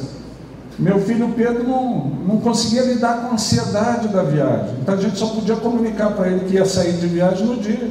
A gente acordava ele da cama e falava, a gente está viajando. Se eu falasse antes, ele vomitava. Então, infelizmente, daí tinha que levar no hospital da Plazia um monte de coisa. Tem pastor que não é maduro bastante para lidar com a mudança. Então já não pode tratar eles como adultos nesse processo. Infelizmente tem que tratar como criança, só comunica de última hora. Não pode chamar para participar, porque a reação dele é muito infantil, querido. Falei, se eu tiver que lidar com 5, 6 membros de cada igreja que o pastor for mudar, vira uma loucura isso, querido.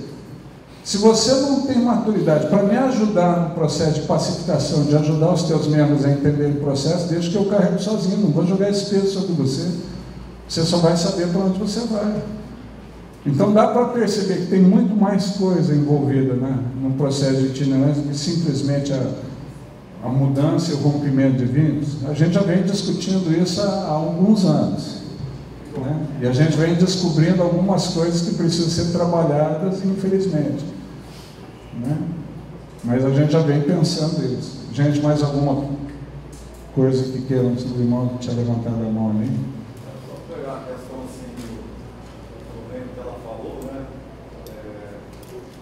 Vezes assim, você está numa situação, numa caminhada, num processo, e aí vem a nomeação, só que o outro chega e rapidamente já, no dia da porta, já corta. Todo aquele trabalho é jogado fora e a igreja ela fica perdida nessa caminhada. Aí quando surge um outro pastor lá na frente, que quer implantar, nós já vivemos isso. Então hoje eu vejo 3 modelos assim, de igrejas, que é algumas igrejas estão funcionando, outras chegaram ao limite, né? E o terceiro qualidade da igreja que tentaram, mas não chegaram nem a iniciar nesse processo, porque já tem nomeação. Aí eu fico assim, a pergunta é, vocês hoje no Colégio Episcopal, como vocês estão vendo essa situação? O discipulado depois de 20 anos, ele deu certo ou ele vai dar certo? Dentro da igreja a gente percebe o seguinte, hoje é uma realidade, né? Então, mais do que deu certo ou não deu certo, ele não é mais um modismo. Assim como os dons e ministérios, ele se tornou um estilo de vida de ser da igreja. É uma realidade na maneira de ser igreja. É como os dons e ministérios, deram certo? Em alguns lugares deram muito certo. Né? Tanto que o slogan dizia: igreja, comunidade missionária a serviço do povo. A ideia é que os dons e ministérios não surgissem como estrutura de manutenção, mas também surgissem como instrumento de missão. Nessa perspectiva, na maioria das igrejas não deu certo, porque a maioria dos ministérios é só para a igreja dentro dela. Né? O ministério de louvor atua nos cultos, o ministério de ensino só trabalha na igreja, diaconia só em dia de evento, para receber as pessoas que ficam na porta. A administração só cuida da administração patrimonial, muitas vezes, pintura, isso, aquisição de coisas que a gente vai fazer, né? Agora deu certo, é uma realidade. Hoje a igreja metodista não pensa uma igreja sem dons e ministérios, né? Então essa é a primeira perspectiva. O discipulado hoje é uma realidade, né? Deu certo num nível sim, né? Num nível sim, num nível a coisa está acontecendo, as pessoas já entram na igreja com essa cultura sendo desenvolvida.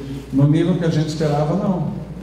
Por isso que a gente está conversando dos desafios atuais do discipulado. A gente ainda tem muito que avançar, como eu entendo que a gente tem muito que pode melhorar na igreja de dons e ministérios. Por exemplo, uma das coisas que recentemente a igreja metodista começou a trabalhar, mas que era um absurdo. A pessoa entrava lá e não sabia o dom dela, você vinha em que área?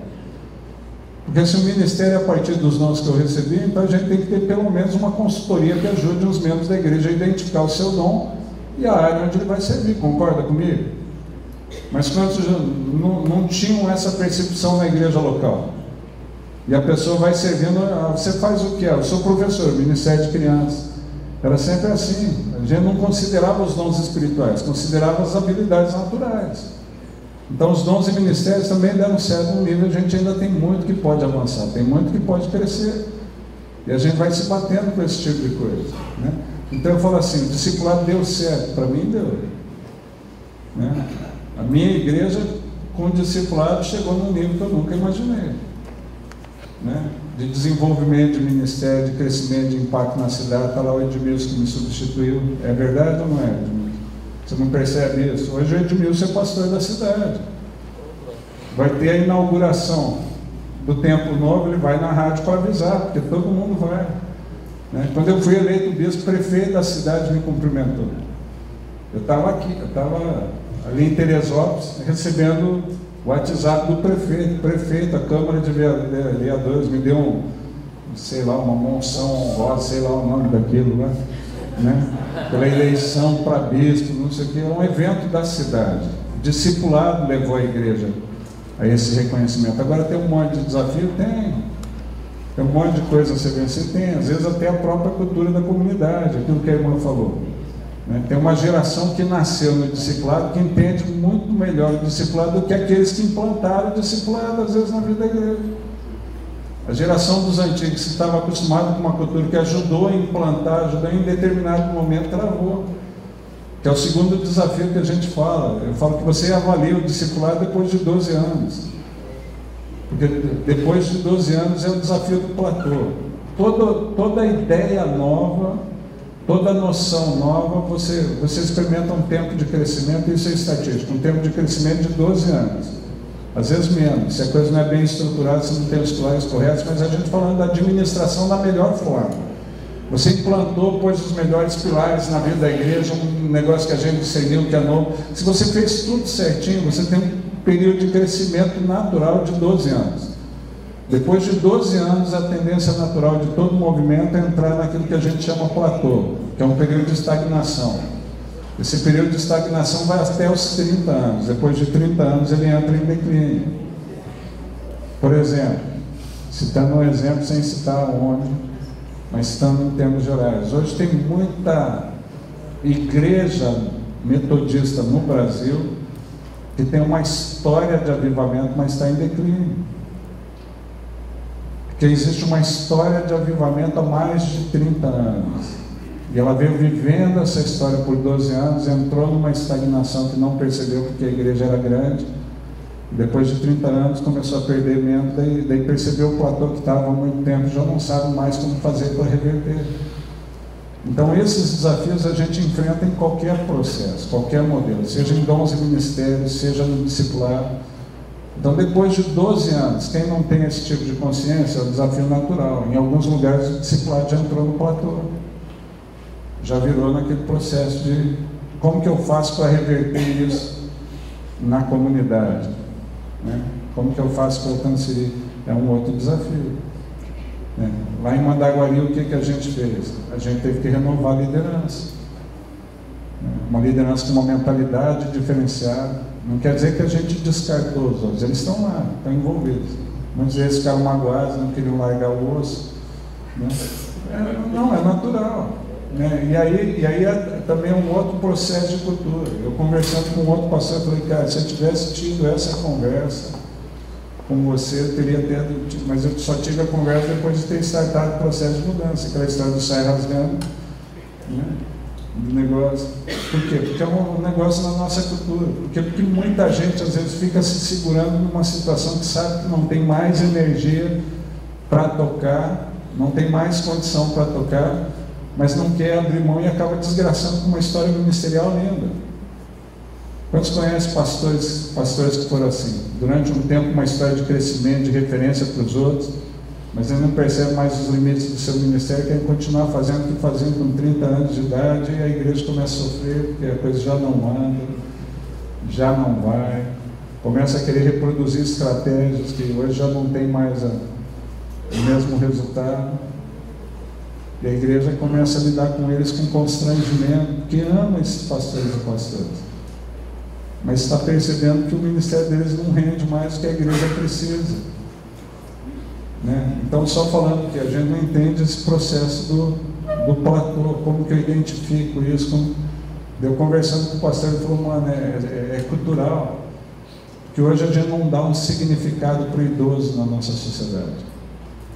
A gente cria lei de proteção, né, prioridade, tudo, justamente porque, mas a gente, então ele quer se segurar a coisas que façam com que ele se sinta relevante. Daí ele falou, eu trabalhei isso com a minha equipe.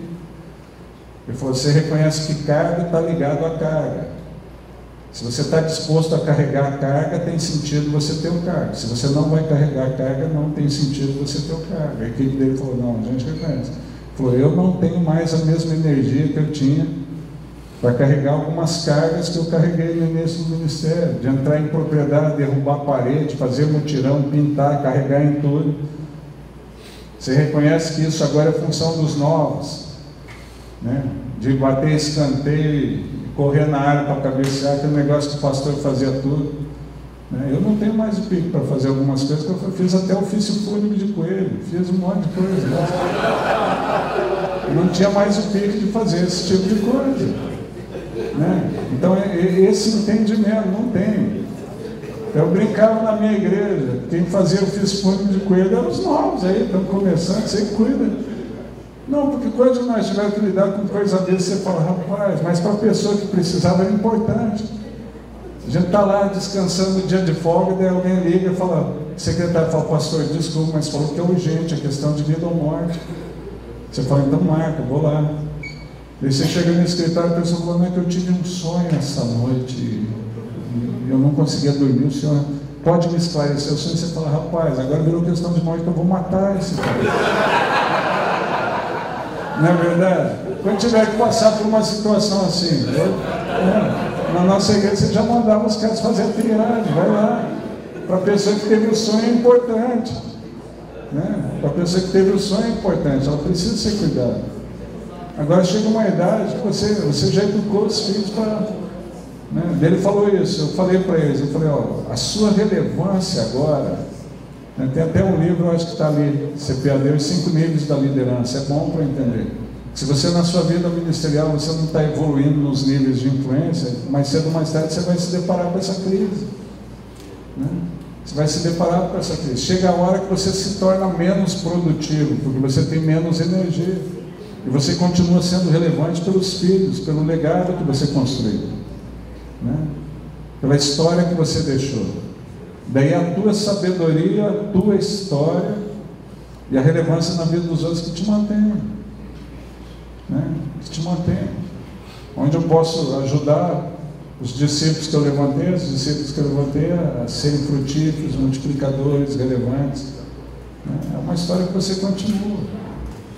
Mas as pessoas às vezes não têm essa consciência, daí chega numa parte que fica empatando o jogo. Então são vários desafios para o discipulado.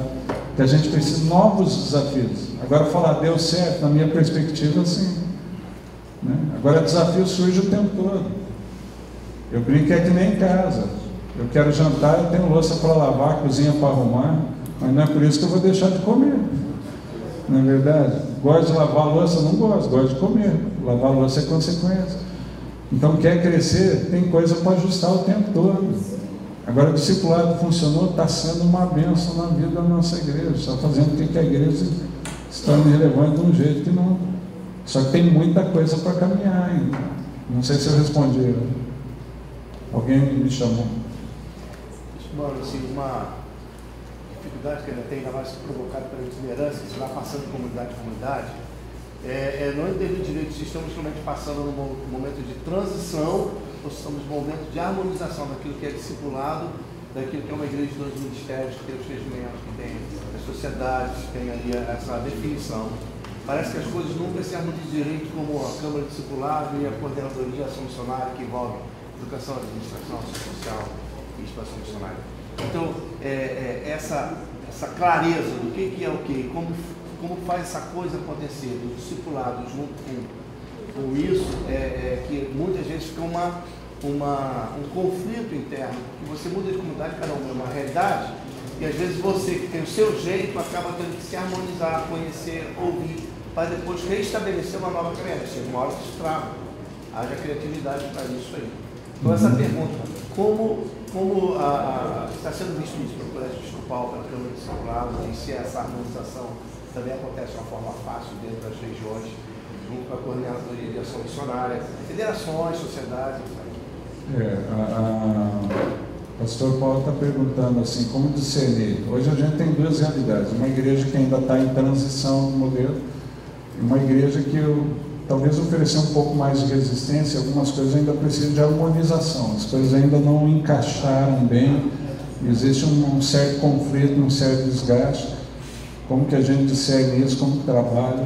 O Colégio Episcopal, a gente vem tentando oferecer subsídios, não só o colégio, a área geral, através da Câmara, a Câmara sempre tem pensado, vem tentando oferecer subsídios, mas a gente entende que muitas vezes é mais uma realidade localizada, que tem a ver com quem saiu, com a comunidade, e o fato da itinerância vai produzindo um desgaste natural e às vezes um cansaço. Qual que é a realidade? Eu trabalhei tudo na outra igreja, deixei ajustadinho, daí eu saio, volto aqui, eu tenho que fazer todo o trabalho de novo. Daí eu deixei tudo ajustadinho, eu saio, vou para a terceira, tenho que fazer todo o trabalho de novo. Chega uma hora a gente começa a entrar no conflito, eu nunca vou colher, eu sempre vou ficar nesse processo. Daí tem gente que desanima. Então a gente percebe que é uma realidade pontual, esse tipo de coisa. A nossa expectativa é que depois de 19 anos isso fosse chão vencido. A gente entendia que essa questão de conflito, de desajuste, a gente sabe que não. Então são desafios, como trabalha. A gente já vem falando isso. Oficinas como essa, o fato de inculcar, continuar inculcando, a história de Deuteronômio 6, você fala andar do caminho. A gente achava que era chão batido algumas coisas, que o povo já estava incentivado. A gente vem trabalhando processo de capacitação, a gente vem vivendo também, eu acho que um momento novo na vida da igreja, um momento novo que nós tivemos 4 bispos eleitos, e 4 bispos que tiveram uma vivência de discipulado, enquanto pastores e pastoras, numa perspectiva diferente. A gente não está dizendo que o colégio anterior não tinha, mas você conversa com muitos do colégio anterior, a perspectiva de discipulado que eles tinham era o discipulado que eles viveram na CEPAL, na década de 70, no fim da década de 70, começo de 80. Então era uma matriz de discipulado, que a gente sabe que hoje no Brasil mudou demais.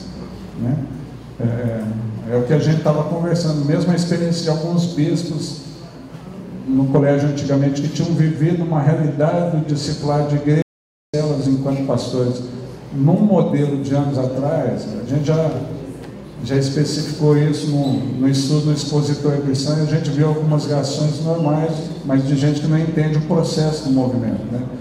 Quando se tem o movimento de igreja em casas, da década de 90, eu falei, esse movimento não é da década de 90, uma pessoa pôs lá, esse movimento é da igreja primitiva. Não, o trabalho em casa veio desde a Páscoa, quando Deus mandou se preparar um novilho e trabalhar no Antigo Testamento. Mas a gente está falando do movimento identificado com essa sigla, né? Agora, como a pessoa não conhece o movimento, né, como é um movimento identificado na sigla com o nome Igreja em Células, tem um movimento identificado com a sigla Igreja nas Casas.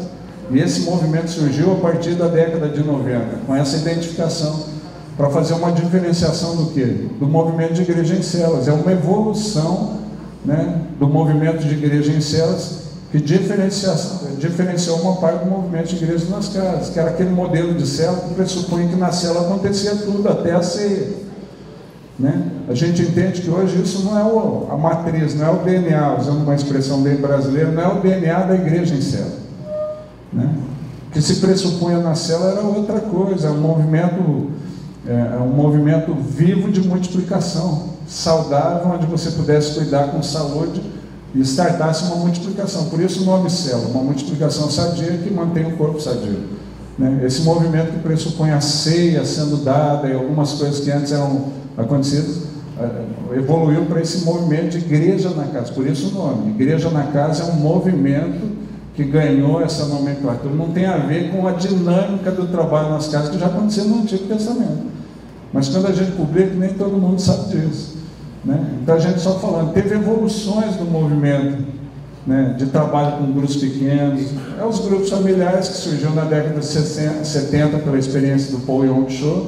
Depois os grupos familiares ganharam o nome de célula, agora uma parte desse movimento ganhou o nome de igreja na casa, né? Então a gente sabe que a matriz vem evoluindo, a coisa vem mudando demais. Hoje nós temos modelos tupiniquins que deram certo, né? DNA, MDA, né? São modelos que têm uma matriz de igreja em célula muito diferente do que aquela que eles conheceram no passado. E hoje a gente tem alguns bispos que têm essa realidade, essa vivência mais próxima. O bispo Paulo Rangel, né, desenvolveu um processo de discipulado na igreja dele. Eu não sei na última, mas em Nova Friburgo ele teve um desenvolvimento legal na igreja de Nova Friburgo. Essa bispa Ideide vinha trabalhando também junto com o marido na igreja e vinha tendo. O bispo Fábio conseguiu fazer uma transição de sucesso numa igreja com vários limitadores, Rondonópolis, e foi muito bem. E dentro do estado do Mato Grosso, daquela região, se tornou um referencial para vários pastores e pastoras, ajudando vários pastores. Então hoje a gente tem um colégio que tem uma vivência mais prática, né? Então a gente percebe nisso tudo que isso ficou consolidado na vida da igreja, né? Então a gente entende que vai conseguir trabalhar esses entraves, talvez de maneira, a gente não fala mais rápido, talvez, né? Porque a gente sabe que os processos, que uma das coisas que eu já senti como bispo, que a gente depende de vocês, né?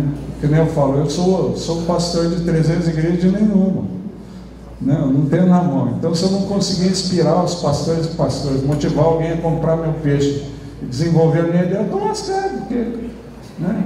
Ou eu vou plantar uma igreja e começar tudo para mostrar, é assim, gente, assim o negócio, né? Então a gente fica nessa expectativa de gente compreender. A gente sabe que é mais difícil. Se já não é fácil a gente entender nossa cabeça, entender a cabeça do outro para fazer o que ele diz, é mais complicado ainda. Meu irmão lá depois sai muito. Quando a gente fala de evangelização, ou até mesmo discipulado, a gente sempre lembra dos nossos pares, né? Pessoas que têm uma semelhança com a nossa. E quando eu falo de trabalho com surdos na igreja, quando eu começo então a despertar a igreja para o trabalho com surdos, a gente esquece que em cada bairro, em cada cidade, existem muitos surdos que estão se perdendo.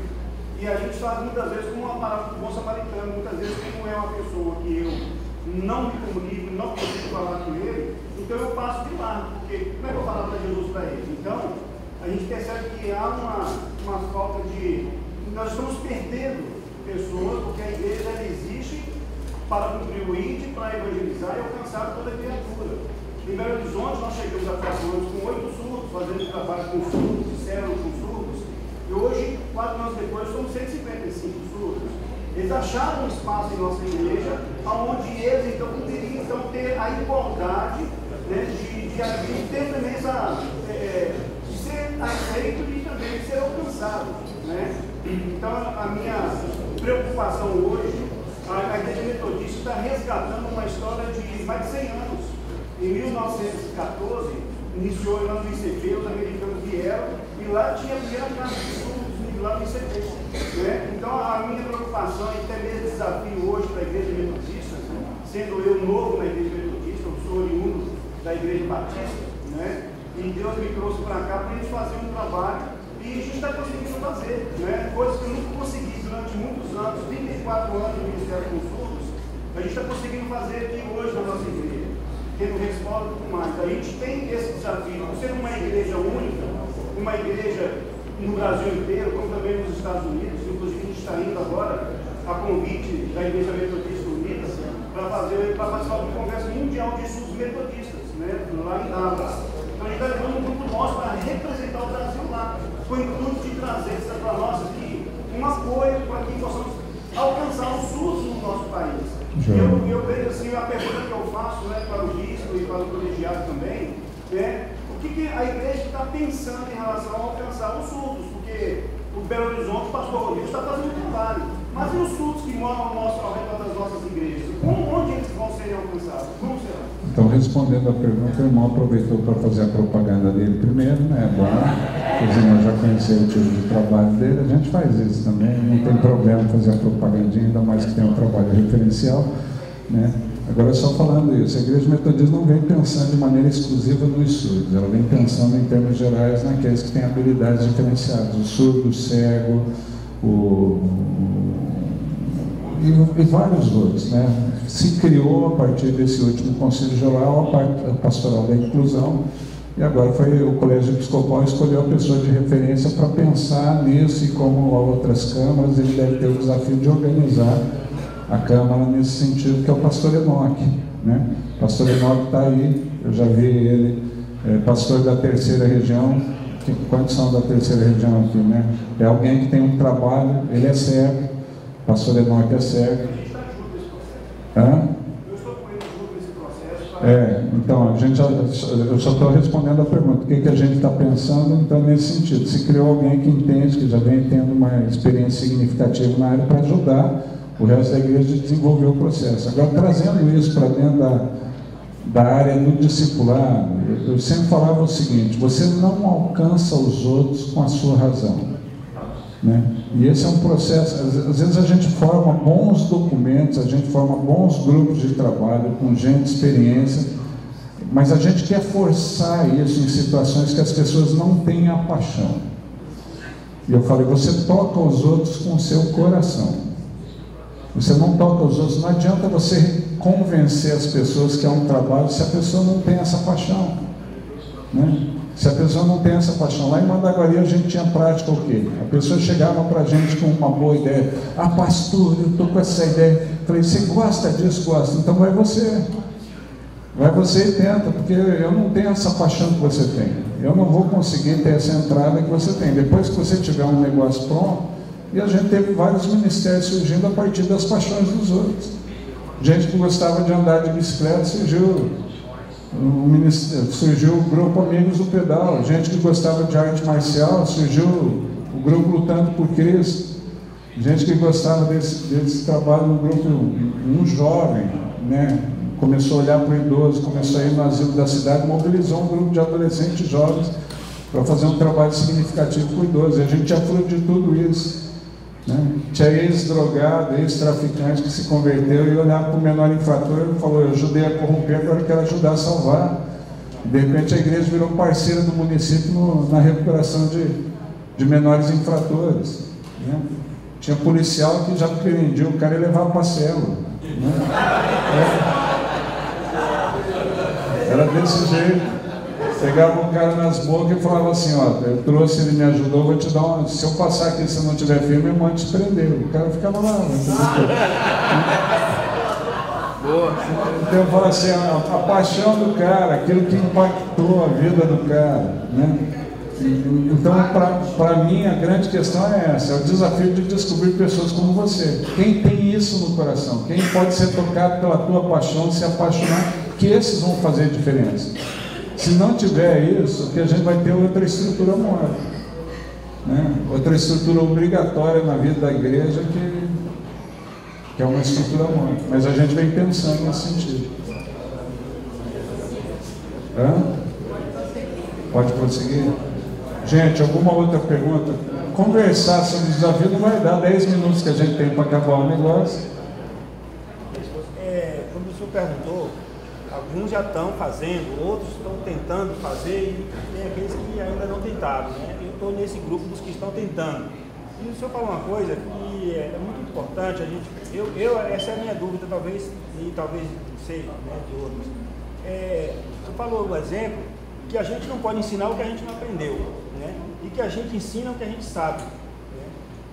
E quando a gente quer fazer e não sabe, como é que a gente faz? Porque a ideia que a gente ouve é que supõe que todo pastor já sabe discipular, né? Todo pastor já sabe. E aí a gente fica, será que o que eu sei é realmente o que tem que ser feito? Tá, então o irmão perguntou, quando a gente não sabe, o que a gente faz? Em resumo é essa pergunta, né? Então eu vou dar o meu exemplo, né? Como eu falei que a gente ensina o que a gente sabe, eu vou dar... Quando a igreja metodista estabeleceu o discipulado como ênfase, a gente já vinha num processo de discipulado até sem saber que estava sendo discipulado, né? Então o que eu fiz na época? Conversei com o meu bispo e pedi autorização dele para conhecer todos os modelos que possuía no Brasil. Eu já tinha me envolvido com a CEPAL, fui da equipe do Ministério de Apoio a Pastores e Igrejas, do David Cornfield na CEPAL, durante 10 anos, né? Fiz parte da equipe executiva do MAP, 7 anos responsável pelo pastoreio de pastores do MAP, no sul do Brasil. Daí saí para conhecer outros modelos, fui conhecer o G12, fui muito criticado por causa disso.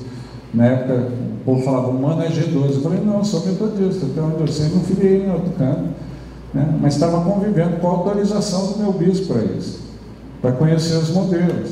Daí alguém perguntava, você é 12 de quem? Eu falei, do bispo João Carlos. Eu não conheço ele, é fera, o bicho é joia. Ele está bombando, tem mais de 30 mil na igreja dele.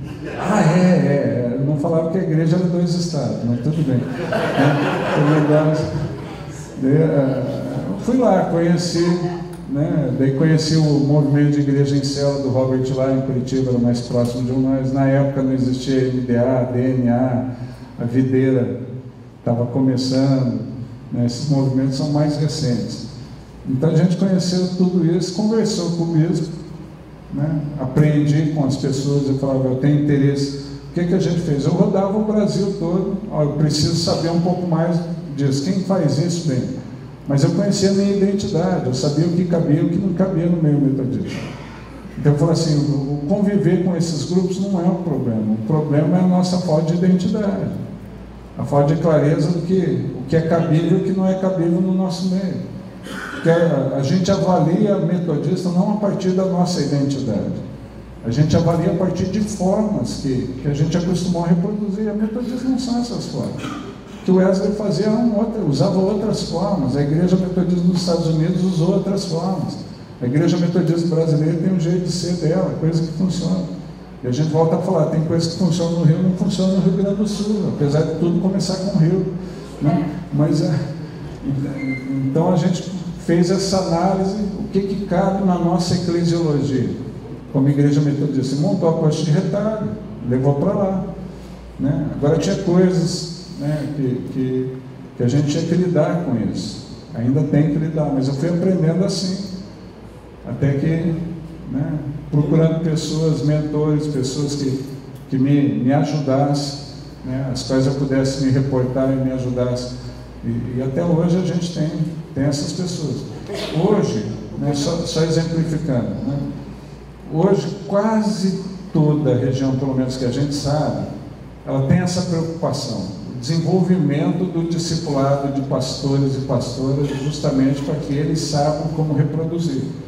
Então a gente já sabe que essa preocupação existe em toda a região. Em alguns lugares tem se chamado isso de pastoreio, de pastores e pastoras, né? Em outros do discipulado de pastores e pastoras, mas toda a região tem tentado criar um modelo prático que leve seus pastores e pastoras. Talvez ainda não é um modelo ideal, ainda está começando, mas a gente já percebe essa preocupação geral para que todo mundo possa vivenciar para fazer, né? Agora, num processo de implementação na igreja, começando, a gente que está começando, o que eu sugeriria? O que eu fiz? Eu conversei com a minha liderança na época, mostrei os limites que a gente tinha como igreja. Era uma igreja boa, mas que já não conseguia cumprir mais algumas coisas, né? Justamente por causa do tamanho, nós não conhecíamos e não cuidávamos uns dos outros, isso numa cidade pequena.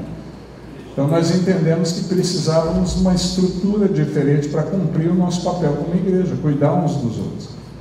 Depois nós conversamos com a liderança, entendemos, passamos um tempo vendendo peixe, divulgando o processo, para que fosse o menos agressivo possível. Gastamos 10 meses reunindo constantemente, não só com a liderança da clã, mas com um grupo de pessoas que eram referenciais, vendendo peixe. Aprovamos todos os princípios básicos, aprovamos em documento, pusemos no regimento, ficou tudo registrado.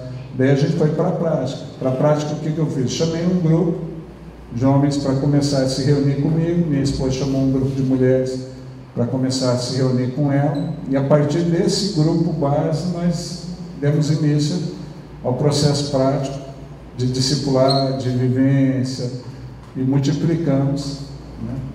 Multiplicamos, e tivemos a alegria do nosso, que tem gente que fala, eu fiz isso, mas o cara cresceu e rachou. Na nossa igreja a gente nunca, e para mim é um princípio de discipulado, né? João 8,35 fala que o servo não fica sempre na casa, o filho fica.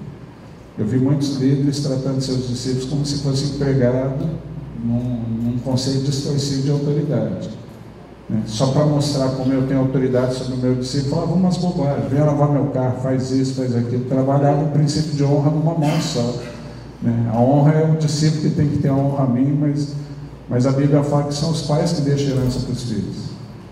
Então, às vezes eles não aprendiam honra, porque o discipulador nunca teve uma ação de honra com os discípulos, né? Então acabava vindo numa mão só. Então eu falo assim, a gente levou, vivenciou, ensinou, trabalhou, exortou. Uma das coisas que a gente percebia que é uma boa dificuldade é o confronto. A gente tem dificuldade, né? A gente aprendeu a viver tanto aquele personagem de ficar de bem com todo mundo, para não me dar mal, que a gente tem dificuldade no confronto positivo, né? A gente tem dificuldade com... Então a gente percebia isso, né? Eu já tenho falado na 7ª região da tática do sanduíche para o confronto. Como que é a tática do sanduíche, né? Você começa com valorização, a primeira metade do pão, depois vem o confronto, onde você trata o que precisa ser tratado. Isso é o hambúrguer, é o recheio do negócio, e você acaba com a confirmação, né? Motivando a pessoa. Mas eu estou falando isso com você, que você é alguém capaz, a gente sabe que você consegue mudar essa história, ora por ele. A tática do sanduíche, as pessoas não saem desanimadas do confronto, né? Então a questão não é como você, a questão não é o que é feito, é como você faz, né? A gente percebe gente que é agressiva na tentativa de ajudar, né? Então não tem como você discipular se em determinado momento você não chamar o filho ou a filha para corrigir. A Bíblia é clara quando fala que Deus disciplina o filho que Ele ama, né?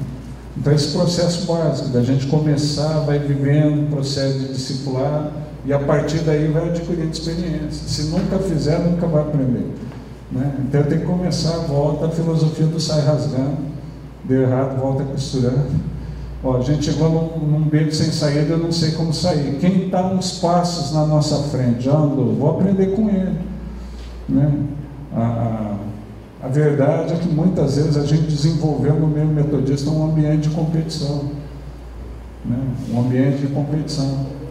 Porque eu tenho a perspectiva de eu quero ir para uma igreja melhor, então se eu mostrar fraqueza aqui, se eu mostrar necessidade, for procurar com outro, daí nunca vão me promover, e daí o outro que está se dando bem, puxa, ele pode ser cotado para ir para a vaga que eu estou pleiteando, então começa a desfazer do ministério dele. Ah, não, já pensou o pastor Edmilson falando, bispo Mano, você não sabe a confusão que ele deixou em Mandaguari. E não sei que a gente, infelizmente, às vezes tem essa cultura por falta de discipulado, né? Agora é lógico que tem coisas que eu não fiz, o Edmilson vai fazer. Se não fosse assim, eu continuava lá. Deus me mantinha lá, não levava o Edmilson, né? É um momento diferente, né? Agora, às vezes, a gente faz isso para valorizar os nossos pais.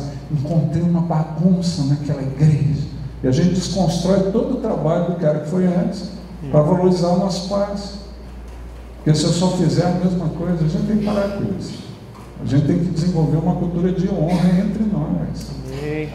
A gente tem que aprender a honrar o colega, aquele que passou antes da gente, né? A honrar aquele que vai assumir no nosso lugar. Né? Se para eu ser maior, Edmilson tem que ser menor, alguma coisa está muito errada. Está muito errado. Quem já me pergunta, né? Vários já me perguntaram, Mandaguari, como que está? Quem que foi para o seu lugar? Eu falei, um cara bom, um bicho bom, excelente, pessoa mais experiente para me substituir. Né? Já me brincava com isso com o Edmilson. Eu falei, eu tive 3 igrejas, em 2 igrejas quem me sucedeu foi ele. Eu falei, cara, você é o cara mais experiente em substituição. Né?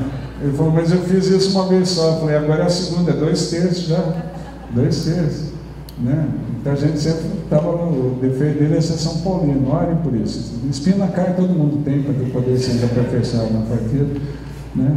Mas são processos que a gente precisa aprender a desenvolver no nosso meio. Acabar com essa cultura de competição e no lugar dela implantar uma cultura de honra. De honrar, de trabalhar.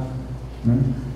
Ah, mas eu não concordo com... Claro que não concorda, a gente é diferente, não vai concordar em tudo, mas nem por isso eu preciso desonrar. Amém? Gente, muito obrigado pela paciência de vocês. Desculpa aí. A gente trabalhar menos conteúdo e talvez mais nesse bate-bola.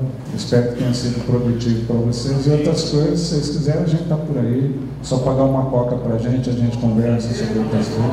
Né? Que Deus abençoe a vida de vocês, os irmãos das irmãs. Obrigado.